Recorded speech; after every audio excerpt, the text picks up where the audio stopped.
La Biblia te inspira. ¿Y sabes qué? Hoy nos adentramos en la vida de un profeta que hizo la petición más audaz que se pueda imaginar: heredar el doble del poder de su maestro.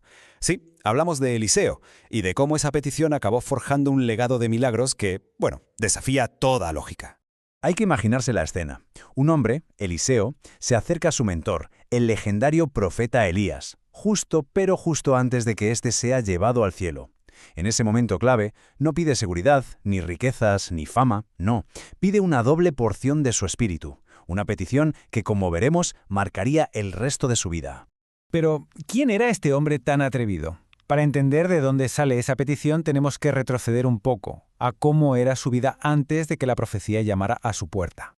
A ver, Eliseo no era un don nadie. De hecho, venía de una familia bastante acomodada. La Biblia nos lo presenta arando un campo. Pero, fíjate, no con un par de bueyes, sino con 12 yuntas. Esto nos dice que era un hombre con recursos, con una vida estable y seguramente con un futuro más que asegurado en el campo. Vamos, que tenía mucho que perder. Y de repente aparece Elías y le echa su manto por encima. Un gesto totalmente simbólico, una llamada en toda regla. Y la respuesta de Eliseo es inmediata y total. Sacrifica sus propios bueyes, quema sus herramientas de trabajo para cocinar la carne y la comparte con su gente. El mensaje no puede ser más claro. No hay vuelta atrás. Estaba literalmente quemando los puentes con su vida anterior. Este acto de renuncia tan radical nos lleva directamente al momento de la sucesión, a ese traspaso de poder de uno de los profetas más grandes que ha tenido Israel. Entonces, ¿qué significaba exactamente eso de pedir una doble porción? Ojo, no era simple codicia, para nada. Según la ley de la época, el hijo primogénito recibía una doble parte de la herencia del padre. Así que lo que Eliseo estaba pidiendo era ser reconocido como el heredero espiritual principal de Elías, su sucesor legítimo. Pedía tanto la autoridad como la enorme responsabilidad que eso conllevaba.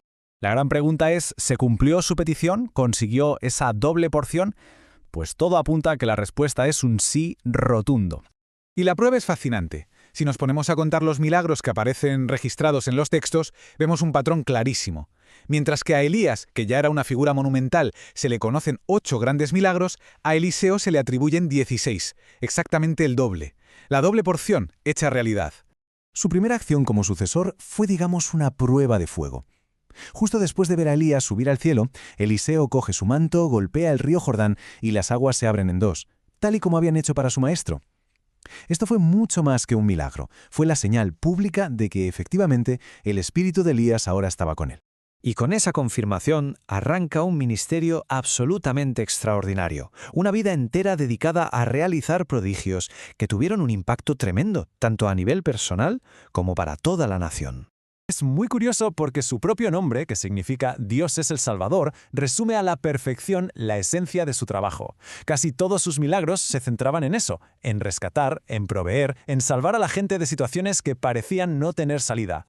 Y esto se ve en sus obras, claro. Por ejemplo, multiplicó el aceite de una viuda para que pudiera pagar sus deudas y salvar a sus hijos de la esclavitud. Sanó de lepra a Naamán, que era un general del ejército enemigo. Resucitó al hijo de una mujer que le había mostrado hospitalidad, e incluso hizo algo tan peculiar como hacer que un hacha de hierro flotara en el agua. Su poder se manifestaba en lo más grande y en lo más pequeño. Pero su poder no se quedaba solo en lo personal. ¿Qué va? A nivel nacional, actuó como un verdadero protector de Israel. En una ocasión dejó ciego a todo un ejército sirio que iba a capturarlo. Y en otra, cuando su siervo estaba muerto de miedo, le abrió los ojos para que viera la realidad espiritual. Una montaña entera llena de caballos y carros de fuego celestiales, listos para defenderlos. La historia de Eliseo podría terminar perfectamente aquí, con una vida llena de milagros y servicio. Pero es que hay un último capítulo. Uno que ocurre después de su propia muerte, y que es probablemente el más asombroso de todos. Esto nos lleva a plantearnos una pregunta muy interesante. ¿El impacto, el poder de una persona simplemente se desvanece cuando muere? En el caso de Eliseo, la respuesta es un no, pero un no rotundo. Se cuenta que un tiempo después de morir Eliseo, unos hombres iban a enterrar a un difunto cuando de repente se toparon con unos bandidos. Con las prisas que hicieron, arrojaron el cuerpo en la tumba más cercana que encontraron. Y dio la casualidad de que era la tumba de Eliseo. Lo que pasó a continuación es de no creer. En el mismo instante en que el cadáver tocó los huesos del profeta, el hombre resucitó. Un último milagro, la demostración final de que esa doble porción de poder actuaba incluso desde más allá de la tumba.